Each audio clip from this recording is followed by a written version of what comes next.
ಇಷ್ಟ್ರ ಮಟ್ಟಿಗೆ ಸುಳ್ಳು ಹೇಳಿದಾನೆ ಅಂತ ನಂಗೆ ಗೊತ್ತಿಲ್ಲ. ಅಳ್ಬೇಡಿ ಆರಾಮಾಗಿ ಮಾತಾಡಿ. ಎಲ್ರಿಗೂ ನಮಸ್ಕಾರ. ಇಂಥ ಹುಡುಗಿರ್ ಧೈರ್ಯ ಮೆಚ್ಚಬೇಕು.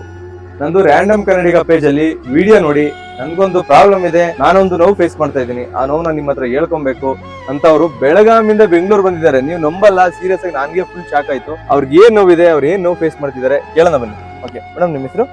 ನನ್ನ ಹೆಸರು ಮೇಡಮ್, ಏನ್ ಪ್ರಾಬ್ಲಮ್, ಏನ್ ಫೇಸ್ ಮಾಡ್ತೀರಿ, ಏನಾಯ್ತು ನಿಮ್ಗೆ? ಏನಿಲ್ಲ, ಅದೇ love problem sir, as usual. ಅಂದ್ರೆ ಒಂದ್ ಹುಡ್ಗ ನಂಗೆ ಪ್ರಪೋಸ್ ಮಾಡಿದ, ನಮ್ ಕ್ಲಾಸ್ಮೇಟ್ ಅವನು ಕೂಡ. ಓಕೆ. ಮೇ ಬಿ 2017 ಅನ್ಸುತ್ತೆ. 2017 ಅಲ್ಲೇ ಅವ್ನು ನಂಗೆ ಪ್ರಪೋಸ್ ಮಾಡಿದ್ದ. ಓಕೆ.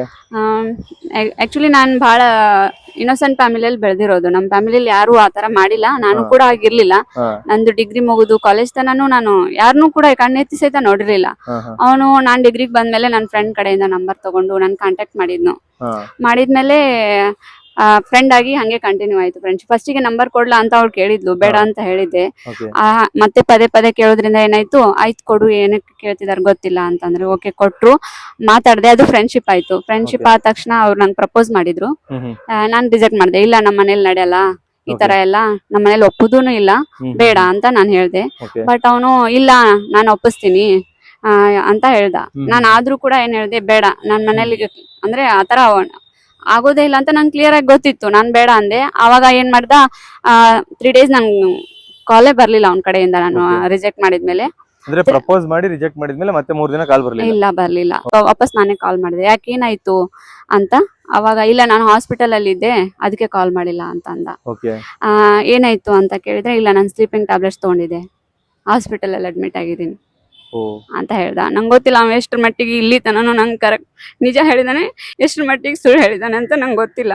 ಅಳ್ಬೇಡಿ ಆರಾಮಾಗಿ ಮಾತಾಡಿ. ಆಕ್ಚುಲಿ ನಮ್ದು ಇದು 10 years ರಿಲೇಶನ್ಶಿಪ್. ಓಕೆ. ಈ ಇಯರ್ ಸ್ಟಾರ್ಟ್ ಆಯ್ತಲ್ಲ 10 year. ಅವಾಗಿಂದ ನಾನು ಓಕೆ, ನನ್ಗೋಸ್ಕರ ಅವ್ನು ಸಾಯಕ್ ಹೋದ್ನಲ್ಲ ಅಂತ ಒಂದೇ ಒಂದ್ ರೀಸನ್ಗೆ ನಾನು ಓಕೆ ಅಂತ ಒಪ್ಕೊಂಡೆ. ಅವಾಗ ಅವ್ನ್ ಕೆಲವೊಂದಿಷ್ಟು ಕಂಡೀಷನ್ ಹಾಕ್ದೆ. ಅವ್ನ ಎಜುಕೇಶನ್ ಕಂಟಿನ್ಯೂ ಇರ್ಲಿಲ್ಲ, PUC ಅರ್ಧ ಆಗಿತ್ತು. ಹೇಳ್ದೆ, ನೀನ್ ಎಜುಕೇಶನ್ ಚೆನ್ನಾಗಿ ಮಾಡ್ಕೋಬೇಕು, ನೀನ್ ಎಜುಕೇಶನ್ ಮಾಡ್ಕೊಂಡಿಲ್ಲ, ನೀನ್ ಗೌರ್ಮೆಂಟ್ ಜಾಬ್ ಹಿಡಿಬೇಕಂತ ನಾನು ಕಂಡೀಷನ್ ಹಾಕಿದ್ದೆ, ನಾನು ಇಲ್ಲ ಅಂತ ಹೇಳಲ್ಲ. ಬಟ್ ಅದಾದ ತಕ್ಷಣ ಏನ್ ಹೇಳ್ದೆ, ಮುಂದೆ ಬರ್ತಾ ಒಪ್ಕೊಂಡೆ ನಾನು. ಅವ್ನ್ ಯಾವ ಕೆಲಸ ಮಾಡಿದ್ರು ಓಕೆ, ನನ್ಗೆ ನನ್ಗೋಸ್ಕರ ಸಾಯಕ್ ಹೋಗಿದ್ದಾನಂದ್ರೆ ಮುಂದೆ ನಾನ್ ಚೆನ್ನಾಗಿ ನೋಡ್ಕೋತಾನೆ, ನನ್ ಬಿಟ್ಟು ಹೋಗಲ್ಲ, ಇಬ್ರು ಚೆನ್ನಾಗಿರ್ಬೋದು ಅಂತ ನಂದು. ಆಯ್ತು, ಬರ್ತಾ ಎಜುಕೇಶನ್ ನಾನೇ PUC ಅಡ್ಮಿಷನ್ ಮಾಡ್ಸಿದೆ ಅವ್ನಿಗೆ ಎಕ್ಸ್ನಲ್ ಮಾಡ್ಕೊಂಡು. ನಂತರ ಆಮೇಲೆ ಡಿಗ್ರಿನೂ ನಾನೇ ಮಾಡ್ತೇವಲ್ಲ ಅಂತಿದ್ದ, ಇನ್ನ ಡಿಗ್ರಿ ಕಂಟಿನ್ಯೂ ಆಗ್ಲಿಲ್ಲ, ಅರ್ಧದಲ್ಲೇ ಬಿಟ್ಟ ಅದನ್ನ.